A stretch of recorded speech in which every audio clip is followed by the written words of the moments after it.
All right, hello everyone, and thank you to Team Blood Reaver for joining me today.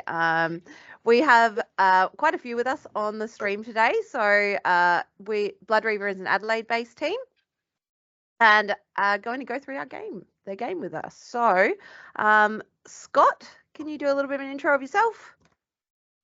Hey everyone, I'm one of the artists working on Blood Reaver. Did a little bit of everything, including animations, environmental assets, and characters. Perfect. And Matt? Hi, I'm the level designer of Blood Reaver, and I've been responsible for just designing the level and putting all the pieces together of the exterior and interior parts of the game. All right, and Jake? Hi, I'm Jake. I was one of the programmers for Blood River. I did the guns and abilities and stuff like that. And Jackson?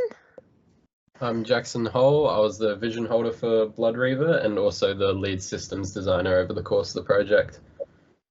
And Flynn? Hi, I'm Flynn. I was the lead artist for Blood River. I did a lot of the environmental assets and modular pieces. Euan? Hi, I was the project lead and producer. I also did the UX and UI design across with helping Matt with level and set dressing during the course of the project. Millie? Hi, I'm Millie. I was a character artist and an environmental artist on Blood Reaver. Yeah, did a lot of hero assets and stuff. Yeah. Blake? Hi, I'm Blake. I worked on the AI and system optimizations. And last one, no, two more. Ben, sorry. Hey, I'm Ben. I did the technical art, all the VFX and rigging for the characters. All right, and last one, Aiden. Hi, I'm Aiden, and my primary role on Blood Reaver was quality assurance. Perfect. And we also have Matt Salas joining us today as well. Matt, did you want to intro yourself? Sure. Hi everyone, thanks for all joining Team Blood Reaver. There's plenty of you, which is fantastic. My name's Matt. I'm the event officer team leader here at AIE, and it's my role and Alyssa's role as event officers to speak to prospective students and help everyone understand the opportunities within the games and film industries. Perfect. All right, to start us off, can someone tell us a little bit about, I guess, the background of the game and where the idea came from, and a little bit about the game as well? Yeah, so I'll take that one. The main inspiration for the game was Call of Duty Zombies, which is one of my favorite childhood games, and I played it all throughout growing up. And yeah, they've recently had a falling out with the fans, and they're not making the game that the fans want, and that's sort of what we're trying to do here, with still having our own little spin on it, really giving those core fans what they wanted. Yeah, perfect. All right, and can you tell us, I guess, the premise of the game as well? That'd be over to me. Yep, all right, so Blood Reaver, it's a dark fantasy, wave-based first-person shooter, where it's your duty as a member of an ancient order, the Blood Reavers, to infiltrate a desecrated cathedral and prevent a demonic uprising, using a combination of 6 blood magic spells, 6 different weapons to find around the map, to take on hordes of demons while uncovering the secrets of what was a holy sanctum.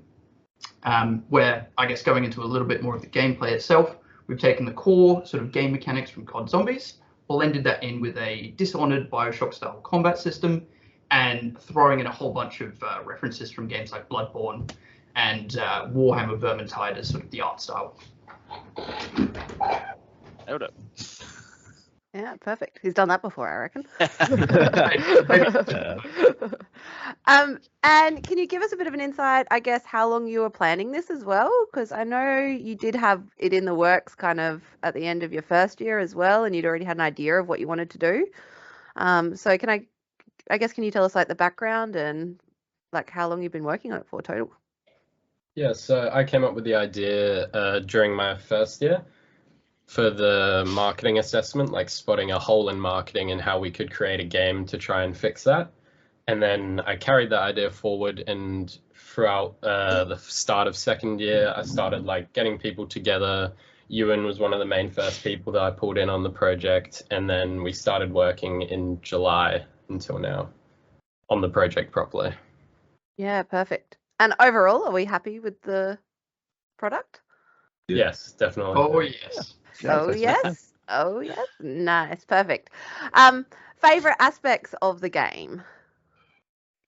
Do we have a favorite clip? Do we have a favorite like area of the game? Anything like that? I guess I can start and say something that was really a highlight for me specifically. It actually comes right at the end of production, but seeing our final light bake, because we worked in Unity HDRP, once all the level had been built, all the enemies were working, lighting was our sort of last thing that we had to really sort of do to elevate the quality of the game. And very much thanks to Flynn and Jake, we managed to put the lighting scene together using a bunch of different light probes and different techniques. But when I saw this final light bake, as you'll see soon in the game, all my worries sort of melted away, and I was like, no, we've got something here. Yeah, cool. Jackson, do you want to take it away and get started on the game?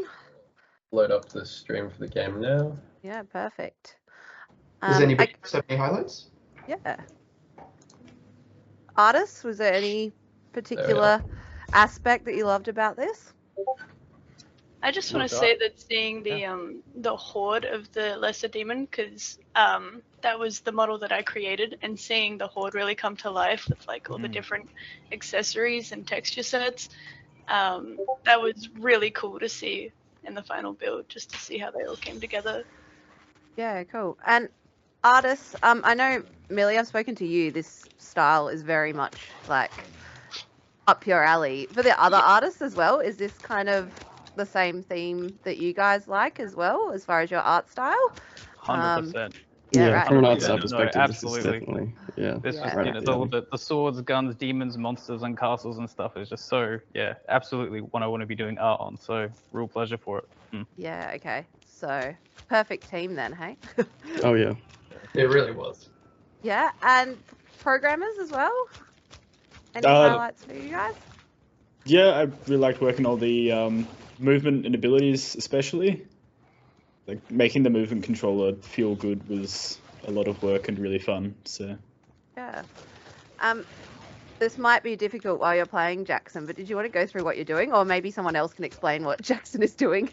Euan, do you want to explain while I'm playing? Sure, I can talk over it briefly. So right now Jackson's in our starting area, which is courtyard, known within the team. But in this space you've got a fountain, which is right in front of Jackson, where you gain your revival stones from, which allow you to have lives. If you die in the game, you go into a state of undead, or the underworld, and you have to run back to your body by finding an orb where you died. But each time you do so, you have to go back to the fountain to buy a new stone, and that costs chthonic essence, which is our points within the game. And you can have up to 3 lives, and then you finally die. But Jackson's just right now looking to get more guns, like he's just got the revolver, gain more abilities through the demonic portals that I'm sure he'll show off soon. Yeah, in these early rounds, it's sort of about teaching the players that the demons are coming constantly, and it gets more and more intense as you play. And there is a bit of a surprise at around round 5, where we introduce a boss-type enemy. Here we worked quite long to get that portal working, where they sort of come out with a hand outstretching in front of you, and this allows you to gain more abilities, and there's 6 of those. And the wheel here lets you swap between any of them. So once you bought them, they're permanently yours, and it can also all be upgraded through our upgrade mechanics, which we might get a chance to show off, but you do have to progress through the game to unlock the upgrading system. Yeah, for sure. And sorry, this might come as a shock to you, but I've actually never played Call of Duty Zombies. How similar is this game to Call of Duty Zombies? I think talking to our sort of target audience when we've been playtesting the game, people who have played it before, they feel it, they love it, and they get the mechanics really quickly. So we've stayed quite close in a certain way to the core feeling of the COD Zombies sort of gameplay style. But then we've really tried to sort of make things different with the ability system and your movement set, I guess. and the environmental stuff. Yeah, okay. And what's the highest level someone's made it to? I think it's round 40 now. Yeah, 40? right. Yeah. Wow. Well, And Damn. was it one of you, or was it someone else, Blake? No, Oh, it was okay. it was one of my friends actually. Yeah, right. I gave it to him to play for a bit, and he ended up playing on his own without me around, and got to round 40 and was like, "Hey, I showed you the game, and I broke the record." Yeah, nice. How long did it? Just to How jump long- in quickly, Yeah. if I might explain what Jackson's doing. He's currently completing one of the 3 rituals within the map, where it locks you in a specific area. Demons of a different color come out, and you need to kill all of them while surviving to complete this ritual, which sends an orb off to our upgrade mechanics. Complete all 3 of them, and you get to unlock the Blood Accuser. Can I jump in and just ask the artists a question at the moment, which is the zombies look freaking amazing. They look awesome. That like color. What like software did you as artists use to create these assets and these characters and such? So for the lesser demon, I sculpted it in ZBrush first, and then took that to Maya, handed that off to Ben to do the retopology and the rigging, and did the texturing in Substance Painter. Yeah, cool. And then, And yep. Ben, what we were just talking about like retopologizing and rigging and such. For those that might not know those terms, what is that? Yeah, so the retopology is so that the game model is optimized, especially for spawning like 30 to 50 of these things. Yeah. And then rigging is just so that everything can move well and makes it easy for animators to actually animate it. You can think of a rig as kind of like a skeleton for your model, and it has all the joints and parts that allow it to move. Yeah. Cool. And artists, while you're there, I guess, and talking, any difficulties along the way as far as the art side of things? Loads of difficulties. What were the One of pain points? One of the huge pain points that we had was early on during the environment. We chose to make Blood Reaver in Unity HDRP, so high definition render pipeline, which comes with some huge benefits with visual fidelity, but some serious drawbacks in terms of performance. So one of our major issues early on was trying to get everything as optimized as we possibly could to get the game to actually run properly. And things like having real-time lights was huge in the environment early on, so we had to go through all the candles in the game and switch them back to baked. But then, as Euan said earlier, once we actually got those light bakes in, it just made the entire environment pop, and it looks great. Yeah, no, it does. And when, I mean, it looks great, but it is terrifying. Like, just saying that those zombies are terrifying. Demons. Sorry, demons. I wouldn't give it to Wow. a kid. We went through this hundreds of times in production. Oh, Yeah, okay. And designers. How many designers did we have on this team? Sorry, it was 4 designers. 4 designers. What were the pain points, if there was any? One that kind of stuck with us through, I'd say, the middle sections towards the end is, oddly enough, the names and like how we display information to the player, like their abilities, what their benefits are going to be, and some of the interactables in the level. Like at some point, all the abilities were just some variant of blood thing, and from a player's perspective, you can imagine that could get quite confusing after a while. Where you've got 6 different things and they're all called Blood X, Blood Sword, Blood Rain, whatever. So it took a lot longer than anticipated to come up with ideal names that would sort of communicate the information as efficiently as possible. I guess just leading on from that as well, like actually coming up with a tight-knit, close group of abilities was definitely something that we iterated on quite a lot, especially in the more early phase of production. We started off with a big team list, a big document, like every idea we could possibly think of, and it was like 45. And we were like, oh yeah, that'll be fine. We can do 45 abilities. And we quickly realized that we went from 40 to 20 to 12, and then we sort of got the best 6 out of that in the end. And if anything, that actually worked out. Yeah. Their struggle sort of towards the middle. I guess across the whole team, because that process took longer than expected. There was a few we cut out for playtesting as well. Yeah. Like there'd be another 3 or 4 abilities in the game that we decided just didn't work. Yeah. Yeah, so you just took them out. Yeah. Yep. Yeah, right. And content is something that naturally we do quite a lot in game development. So things might get made, you'll iterate on them, realize they don't quite work, and then, you know, sometimes things don't make the final cut. Yeah. And programming side of things? Blake, you wanna? Yeah, so programming side of things, it was a challenge, I'll say personally.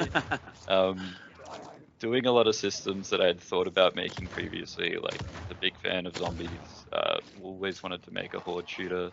Found out to get it to a place that you actually like it is not as simple as I thought it would be.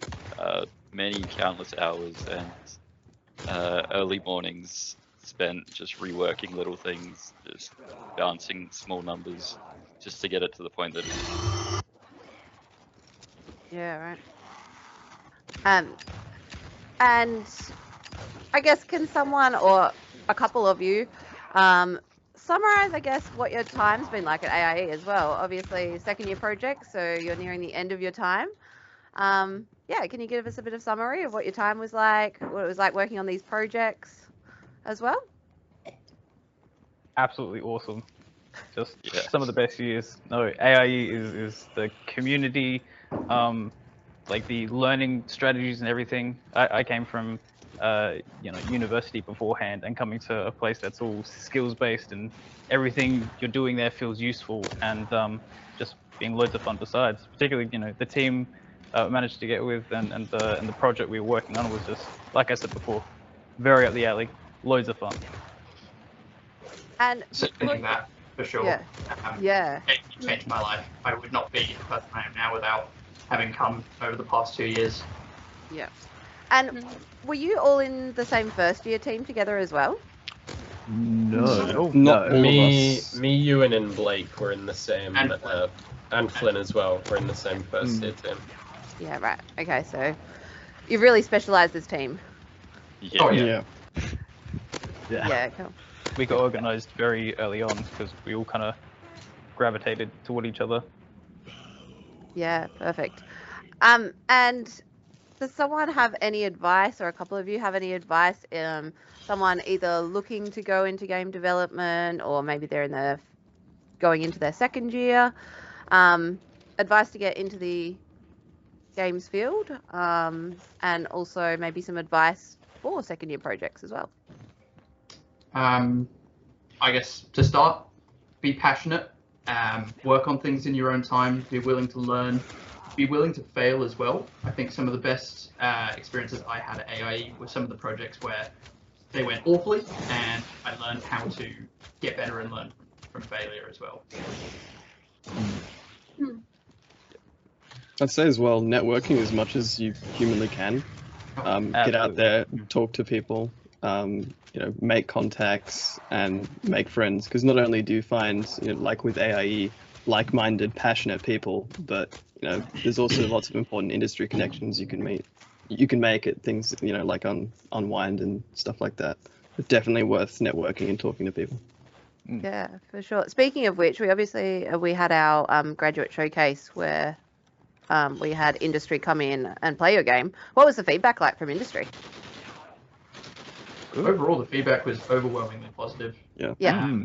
Yeah, I think the team can second that as well. But like I said before, coming from people who would be part of our core target demographic, yes, one of the quotes that I sort of took out of the graduate showcase was somebody mentioned that we had taken everything great about classic COD Zombies and made it our own and made it better.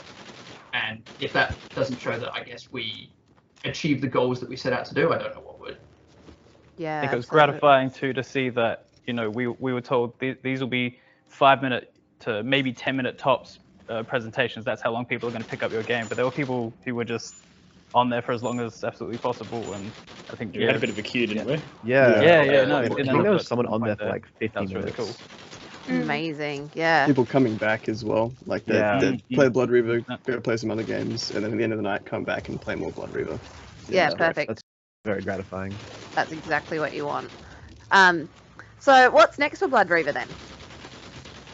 So, I guess it's a good time to sort of talk about it.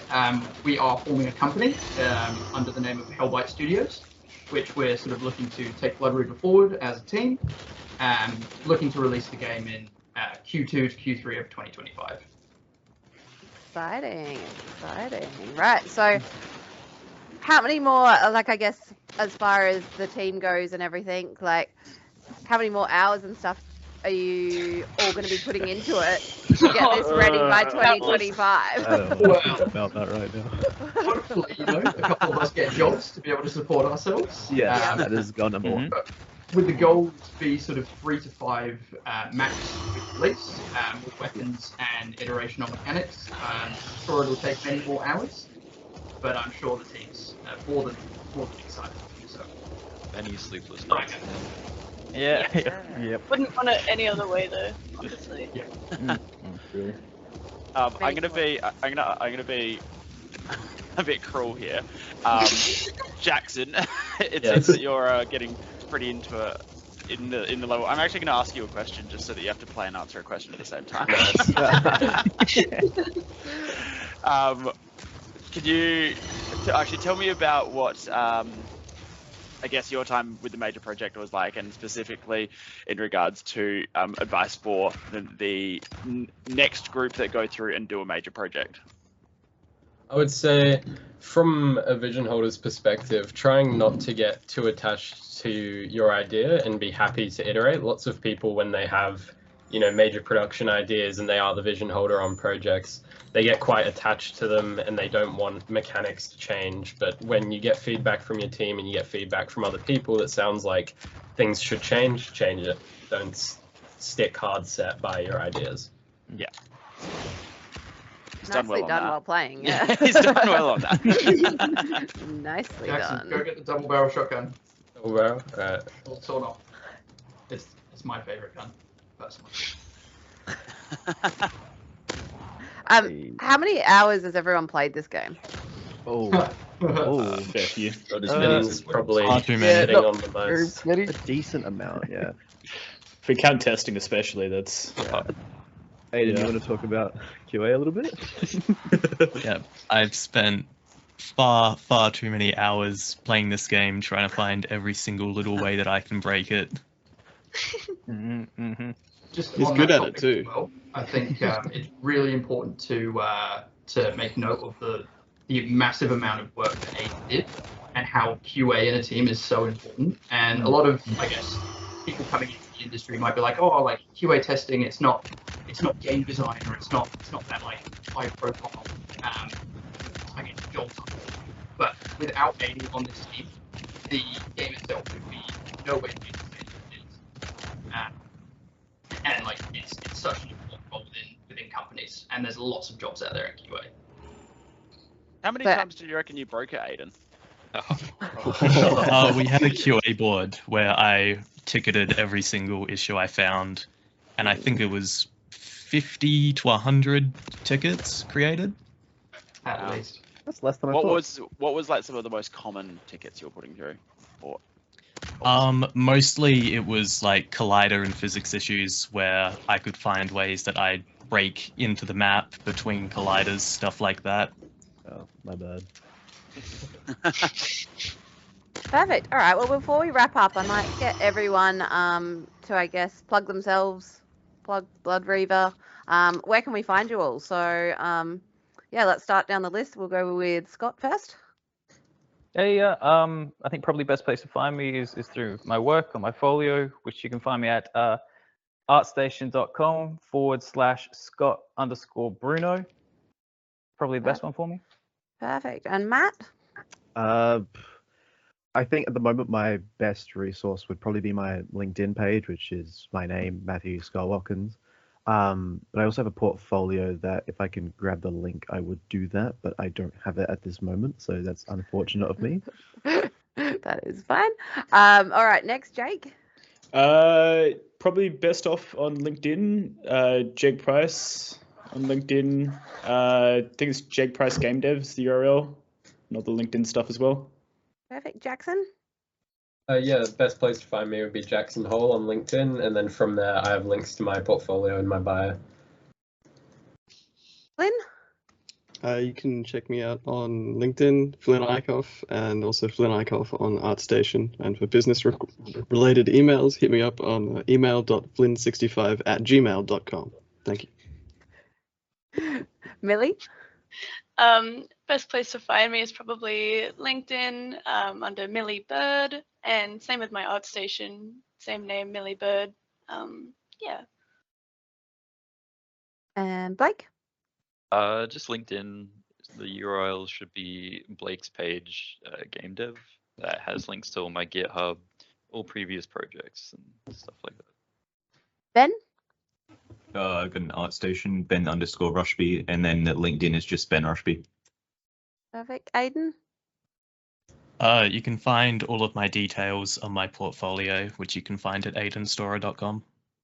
Perfect. And Euan, would you like to wrap it up for us and also plug the game as well?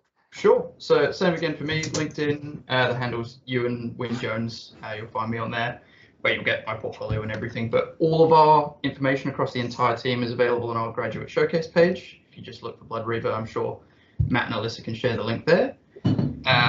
But yeah, just to wrap up, right now we've got the early access version of the game available for free on itch.io. Get it soon though, because we will be taking it down as we move onto Steam and into early access before a full release in the future. Yeah, I think that's kind of it. Thank you for having us. Perfect. Yeah, thank you. Well, Cheers. thank you everyone for joining. We can't wait to see what happens with Blood Reaver and your team. We'll certainly be keeping an eye out for it. I can't guarantee that I will play it. But it looks impressive. But no, we can't wait to see where you take it. And yeah, all the best with everything you're doing. Keep in touch with us. And thank you all for being such great eggs over the years that you've been here as well. Yeah. Thanks, guys. No worries. Watch out for Hell Byte Studios. Hell Byte Studios on the rise. Yeah. Awesome. Thanks, All right. everyone. Thanks, everyone. Bye. Bye.